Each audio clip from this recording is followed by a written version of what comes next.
njëjta ndodhe dhe mu, sepse kishim rastin më herët, edhe hiç s'kom pas dëshirë me qenë njëri nga ata emisionet që mysafir qojnë për para me prej ati sikleti që më shkakton mu më ndej.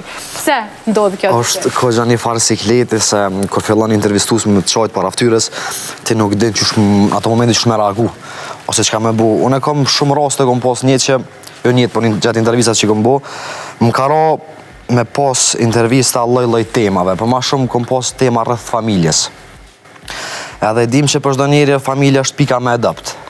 Edhe kur e prekin një njeri në familje të një personi familjes, i cili e ka lëndu ndoshta, që atër fillojnë me qajtë zakonisht. Unë e kom raste që e kom pos një plak, i cili ka të regu për fëmijët e vetë, cilë të fëmijët e ti ka bu me pasuni, sot fëmija ti se a qilin derën e shtëpisë, edhe e ka gjetë një formë, më ka gjetë mu me një formë më ngushlu të në dhe me qajnë intervjistë tëne. E zakonisht kjo ndodhë me njerë se cilët nuk munën mu shprej shpesh herë edhe i mojnë senet mrena. Edhe është kogja se shumë e se klesh me kjo pjesë, se masë nej e din... me mbajt vetën që mos me qajtë edhe te? Ka pas rast që kom qajtë edhe. Sepse dikur në botën e medias gjithmonë u gjykojshin prezentus ose gazetar kur e bashkëndjeshin mysafirin edhe qajshin të dë, sepse me një anë quajnë jo profesional, se s'ki ditë me menagju emocionet e tua.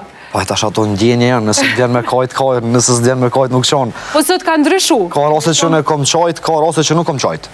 Varet edhe paka shumë pej temës, ose pej qkave do kënë të full. Nësaj ka pas faj, nuk mu ka qajtë. Ki pas faj kaj.